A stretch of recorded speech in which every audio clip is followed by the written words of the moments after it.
इस वीडियो में हम देखने वाले हैं कि कोटक महिंद्रा बैंक में हमें अपना zero balance account online process से कैसे ओपन करना है। कोटक महिंद्रा बैंक अपना एक और भी अकाउंट लेके आया है जो कि कोटक 81 जो जीरो बैलेंस अकाउंट था, सिमिलर उसी तरीके का दिखता है, जिससे कि कई सारे लोग जब पोर्टल पर जाते हैं अकाउंट को ओपन करने के लिए तो वहां पर वो गलत टाइप का जो अकाउंट है वो सेलेक्ट कर ले रहे हैं, जिससे कि उनका जो अकाउंट है वो जीरो बैलेंस नहीं रह जाता है। तो यहाँ पर आपको अकाउंट को ओपन करने का मैं लेटेस्ट प्रोसेस दिखाने वाला हूँ, जिसमें कि आपका जो अकाउंट है वो जीरो बैलेंस अकाउंट होगा। वीडियो केवाईसी के माध्यम से आप फुल केवाईसी कर पाओगे, यानी कि ब्रांच जाने की जरूरत नहीं होगी। आपको फ्री में ही डेबिट कार्ड वर्चुअल तरीके से इशू हो जाएगा, जिसके जरिए गूगल पे, फोन पे, भीम पे जैसी जितनी भी एप्लीकेशन है उनके अंदर आप अपना अकाउंट रजिस्टर कर सकोगे। फिजिकल कार्ड अगर आपको चाहिए, फिर पासबुक इशू कराना है तो वो भी आप इशू करा सकते हो। सबसे पहले तो आप सभी को मैंने वीडियो के डिस्क्रिप्शन में एक लिंक दिया है, जिसपे आप क्लिक करोगे तो आप सभी के सामने कोटक महिंद्रा बैंक का जो जीरो बैलेंस अकाउंट ओपनिंग का जो पेज है आप इस पे डायरेक्टली आ जाओगे। और ये जो अकाउंट होगा जीरो बैलेंस अकाउंट होगा। आपके अकाउंट में कोई पैसे नहीं होते हैं तो आपको कोई भी टेंशन लेने की जरूरत नहीं है। यहाँ पर उस केस में कोई भी चार्जेस नहीं लगाए जाएंगे। तो अकाउंट को ओपन करने के लिए सबसे पहले तो क्या करना है, यहाँ पर आप कंटिन्यू विद गूगल का ऑप्शन दिया गया है, लेकिन हम इस फीचर का यूज नहीं करेंगे। हम मैनुअली अपनी जो ईमेल आईडी है इसी के साथ मोबाइल नंबर यहाँ पर फिल करेंगे। पिन कोड ये आपके आधार कार्ड पर बैक साइड पर अवेलेबल होता है, इसको आपको फिल करना है। कंटिन्यू के ऑप्शन पे क्लिक करना है तो यहाँ पर आप देखोगे कि आपके ईमेल आईडी पर एक ओटीपी को सेंड किया गया है और कुछ इस तरीके से आपके फोन पर ओटीपी आएगा। एंटर करना है, जहां पर अपना जो पैन नंबर है वो आपको फिल कर लेना है और यहाँ पर अपना जो आधार नंबर है इंटर करने के बाद में यहाँ पर जो टर्म एंड कंडीशंस दी गई हैं इनको आपको रीड कर लेना है। आप चाहो तो लिसन का ऑप्शन दिया गया, सुन भी सकते हो। प्लीज अटेस्ट के ऑप्शन पे क्लिक करना है, जहां पर आप देखोगे कि आपका जो पैन कार्ड है वो यहाँ पर दिखाया गया है। आपका जो नेम है पैन कार्ड पर जो मौजूद है वो आपको यहाँ पर देखने को मिल जाता है। कोड सही यहाँ पर दिखाया गया है। गो अहेड के ऑप्शन पे क्लिक कर देना है। तो इतना करते ही अगला जो पेज आता है, जहां पर आपके आधार कार्ड से जो भी मोबाइल नंबर लिंक है उस पर भी एक ओटीपी को सेंड किया गया है और ओटीपी को फिल करते ही ऑटोमेटिक ये जो पेज है रिडायरेक्ट होता है और आप सभी के सामने यहाँ पर कुछ डॉक्यूमेंट दिखाए गए हैं जिनको आपको यहाँ पर अपलोड करने के लिए बोला गया है, जो कि आप कैमरे के माध्यम से फोटो को टैग करके अपलोड कर सकते हो।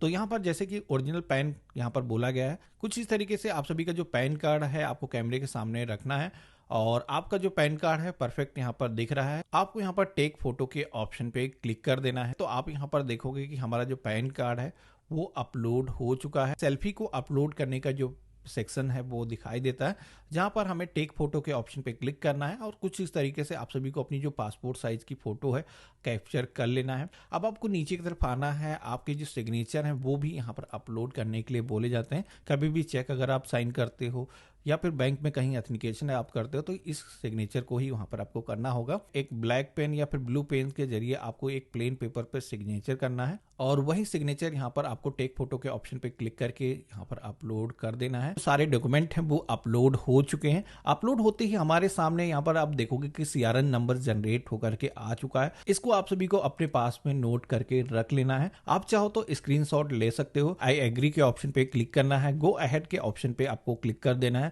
देन हमारे सामने कुछ पर्सनल इंफॉर्मेशन को फिल करने के लिए बोला जाता है, जिसमें कि सबसे पहले तो आपका जो बिजनेस है वो आपको यहाँ पर सेलेक्ट करना है। अब यहाँ पर बिजनेस के सेक्शन में आप एक सेल्फ एम्प्लॉयड हो, खुद का आप काम करते हो, या फिर आप गवर्नमेंट सेक्टर के एम्प्लॉय हो, प्राइवेट सेक्टर के एम्प्लॉय हो, या फिर हाउसवाइफ हो, स्टूडेंट हो, फार्मर हो, कई सारे ऑप्शन यहाँ पर दिखाए गए हैं। तो आपको अपने अकॉर्डिंग यहाँ पर सिलेक्शन करना है। देन यहाँ पर आपको मेन सोर्स इनकम के सेक्शन में आना है। यहाँ पर आपकी जो इनकम है वो किस जरिए से होने वाली है। तो जैसे कि मैंने यहाँ पर स्टूडेंट सेलेक्ट किया है तो उसके अकॉर्डिंग यहाँ पर फैमिली से इनकम हो रही है या फिर कोई इन्वेस्टमेंट से हो रही है, आपको यहाँ पर सिलेक्शन करना है। देन यहाँ पर मंथली इनकम का जो सेक्शन है वो देखने को मिल जाता है। अब आपकी हर महीने जो भी कमाई है यहाँ पर फिल करना है। मैरिटल जो भी स्टेटस है, आप शादीशुदा हो या फिर सिंगल हो, सेलेक्ट करना है। और आप सभी के पैन कार्ड पर जो आपके फादर का नेम है यहाँ पर आपको फिल करना है। और इसके बाद में आप सभी के सामने मदर माइडन नेम को फिल करने का जो पेज है वो आ जाता है। अब यहाँ पर कई सारे लोग कंफ्यूज हो जाते हैं कि माइडन नेम क्या होता है। तो यहाँ पर मदर का जो है शादी के पहले जो नेम था, कई बार क्या होता है कि उनका जो सर नेम है वो चेंज हो जाता है, क्योंकि ये जो क्वेश्चन है वो सिक्योरिटी रीजन की वजह से पूछा जाता है। कभी भी अगर पासवर्ड आप भूल जाते हो तो ये जो डिटेल है फिल करके आप अपना जो पासवर्ड है वो फॉरगेट कर सकते हो। तो यहाँ पर हमने माइडन नेम का जो सरनेम है इंटर किया है, गुप्ता शुक्ला जो भी लगाते हो, और इसी के साथ में आप सभी को अपना जो फर्स्ट नेम है इस सेक्शन में आपको इंटर कर देना है। है। तो जैसे हमने गो अहेड के ऑप्शन पे क्लिक किया है तो हमारे सामने एड्रेस का जो सेक्शन है वो आ जाता है, जहां पर आप देखोगे कि ऊपर की तरफ आप सभी को अपना जो कॉरेस्पोंडेंस एड्रेस है वो यहाँ पर दिखाया गया है, जिसमें कि आपका जो कम्युनिकेशन एड्रेस है ये आपके आधार कार्ड से जो एड्रेस आया है यहाँ पर आप देख सकते हो। अब यहाँ पर आपको एक रेड कलर का एरर देखने को मिल रहा है, जैसे कि अंदर आपको बताया जा रहा है कि this address is not serviceable. तो यहाँ पर ये जो एड्रेस है, इस एड्रेस पर हम अपना जो बैंक खाता है वो नहीं खोल सकते हैं।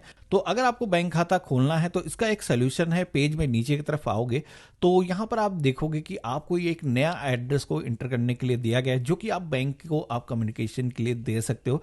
अब अभी खास बात यह है कि ये जो एड्रेस आप इंटर करोगे नया, कोई भी फ्रेंड का दे सकते हो, कोई भी रिलेटिव आपका है दे सकते हो। इसी के साथ में अगर आप अपना ऑफिस का एड्रेस देना चाहो तो वो भी आप दे सकते हो। तो इसका कोई भी आपको प्रूफ नहीं देना होगा, ऐसा नहीं कोई डॉक्यूमेंट आपको डिमांड किया जाए। तो इजीली आप कोई भी अदर अपना जो एड्रेस है दे सकते हो जहां पर आपको सर्विसेबल दिखाता है। अब एड्रेस को इंटर करने के लिए आप सभी को सबसे पहले तो हाउस नंबर यहाँ पर इंटर करना है, एड्रेस लाइन 1, एड्रेस लाइन 2, कुछ इस तरीके से आपको अलग अलग एड्रेस को इंटर करना है। अपने एरिया का जो पिन कोड है आपको यहाँ पर फिल करना है और गो अहेड के ऑप्शन पे क्लिक करना है।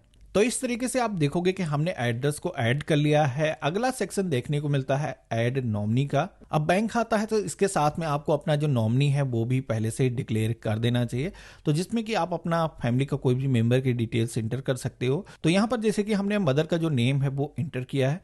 रिलेशनशिप के सेक्शन में आना है, यहाँ पर मदर हम सेलेक्ट कर देंगे और इसके बाद में डेट ऑफ बर्थ यहाँ पर जो भी है नॉमिनी की आपको फिल करना है। इसी के साथ में पेज में नीचे की तरफ आओगे तो यहाँ पर नॉमिनी का जो एड्रेस है वो भी आप सभी से फिल करने के लिए बोला जाता है, जो कि नॉमिनी का जो एड्रेस है आप लोगों का सेम ही होगा। तो यहाँ पर आप इस ऑप्शन पे क्लिक करके सेम ही एड्रेस ला सकते हो। बाकी मैनुअली आपको इंटर करना कुछ डिफरेंट एड्रेस है तो आप यहाँ पर फिल कर सकते हो। तो यहाँ पर हम क्या करेंगे, गो अहेड के ऑप्शन पे क्लिक करेंगे। तो इतना करते ही आप देखोगे कि कोटक महिंद्रा बैंक की तरफ से हमें जो डेबिट कार्ड दिया जाएगा आप यहाँ पर देख सकते हो, वीजा कार्ड आपको मिलने वाला है और ये जो कार्ड है आपको फ्री में ही मिलने वाला है। लेकिन ये जो कार्ड है आपको वर्चुअल रूप में दिया जाएगा। अब वर्चुअल के बारे में अगर आप नहीं जानते हो तो भाई ये जो है डिजिटल तरीके से आपको अपने मोबाइल एप्लीकेशन में दिखेगा, जिसका कोई भी मेंटेनेंस चार्ज आपको देने की जरूरत नहीं होगी और इसके जरिए गूगल पे, फोन पे, भीम पे जैसी जितनी भी एप्लीकेशन है उनके अंदर आप लोग अपना जो अकाउंट है वो इजीली लिंक कर पाओगे। अब ऐसा नहीं है कि कोटक महिंद्रा बैंक आपको फिजिकल डेबिट कार्ड नहीं देता है। अब यहाँ पर फिजिकल डेबिट कार्ड भी आपको मिल सकता है। नीचे की तरफ आप देखोगे यहाँ पर दिखाया गया है कि 299 रुपीज हर साल आप सभी को देने होंगे, जो कि ऑफकोर्स सारी ही बैंक्स लगाती हैं। तो यहाँ पर अगर आप डेबिट कार्ड लेना चाहते हो तो यस के ऑप्शन पे क्लिक करोगे, आप सभी को 299 रुपीज के चार्जेस देने होंगे और आपका जो डेबिट कार्ड है वो इश्यू हो जाएगा। तो अभी हम ये जो डेबिट कार्ड है नहीं लेना चाहते हैं, जिसके लिए नो के ऑप्शन पे क्लिक करेंगे। कभी भी दोबारा से अगर हमें जरूरत पड़ती है तो हम मोबाइल एप्लीकेशन में लॉग इन करके ये जो डेबिट कार्ड है इश्यू करा सकते हैं और फ्री में आपको जो वर्चुअल डेबिट कार्ड है वो अभी भी मिल जाएगा। तो कंफर्म के ऑप्शन पे क्लिक करेंगे। अब हमारे सामने एक कंसर्न पेज आ जाता है जहां पर आप सभी को बैंक की जो टर्म एंड कंडीशंस हैं उनको आपको रीड करना है और यहां पर आप सभी को जिस तरीके से मैंने यहां पर सारे ही ऑप्शन पे टिक किया है, इसी के साथ में हम इंडिया के बाहर कोई भी टैक्स पेमेंट नहीं करते हैं, हम एक इंडियन सिटीजन है। तो इस तरीके से सारे ही ऑप्शन पे आपको टिक कर देना है और एग्री एंड प्रोसीड के ऑप्शन पे आपको क्लिक करना है। तो जैसे मैंने क्लिक किया है तो हमारे सामने एक अगला जो है पॉपअप आता है जहां पर आप देखोगे कि बताया गया है कि लोकेशन को आपको इनेबल करना होगा। तो यहां पर हमें क्या करना है, कंटिन्यू के ऑप्शन पे क्लिक करना है। अब अलाउ करते ही ये जो पेज है ऑटोमेटिक रिडायरेक्ट होता है और आप सभी के सामने वीडियो केवाईसी का जो पेज है वो आ जाता है। यहाँ पर आप देखोगे कि बैंक का जो एजेंट है वो यहाँ पर हमारे साथ में वीडियो केवाईसी के लिए कनेक्ट हो रहा है। फ्यू सेकंड आप यहाँ पर वेट करोगे तो आपकी जो कॉल है वो वीडियो केवाईसी के लिए कनेक्ट हो जाएगी और मेरी जो वीडियो कॉल है वो बैंक कर्मी के साथ में कनेक्ट हो चुकी है। अब यहाँ पर आपको क्या करना है, आप सभी से जो भी क्वेश्चन पूछे जाते हैं उनका आपको आंसर करना है और अपना बैंक खाता खोलना चाहते हो, अपना जो पैन नंबर है इनको आपको दिखाना है। इसी के साथ में आपको सिग्नेचर करके इनके सामने दिखाने होंगे। इतना करने के बाद में आपकी जो केवाईसी है वो सक्सेसफुली यहाँ पर कंप्लीट हो जाएगी।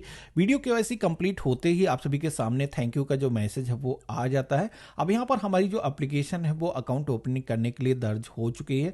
फ्यू मिनट्स का आप वेट करोगे, कभी कभार 1 से 2 घंटे भी लग सकते हैं। आपका जो यूजर क्रेडेंशियल है आपके मोबाइल फोन पर एसएमएस के माध्यम से आ जाता है, जिसके बाद में आप सभी लोग प्ले स्टोर पे आकर के कोटक महिंद्रा बैंक की मोबाइल एप्लीकेशन को इंस्टॉल करके अपना जो अकाउंट है उसके अंदर लॉग इन करके यूज करना स्टार्ट कर सकते हो। तो इस तरीके से आप सभी लोग कोटक महिंद्रा बैंक के अंदर अपना एक zero balance account online process से ओपन कर सकते सकते हो। और अगर आपको इसके आगे का प्रोसेस देखना है कि किस तरीके से फर्स्ट टाइम हमें लॉगिन करना है, अपना जो एटीएम पिन है आपको कैसे सेट करना है, फर्स्ट टाइम एप्लीकेशन के अंदर कैसे लॉगिन करना है, ये जो प्रोसेस अगर आप देखना चाहते हो तो वीडियो के डिस्क्रिप्शन में मैंने आपको एक लिंक दिया जिस पर क्लिक करके आप देख सकते हो। बाकी आज का वीडियो आप सभी को कैसा लगा मुझे कमेंट बॉक्स में लिख करके जरूर बताना, इसे अपने फ्रेंड और फैमिली में शेयर करना, और हम मिलते हैं ऐसे ही एक नए वीडियो में। तब तक के लिए गुड बाय, जय हिंद।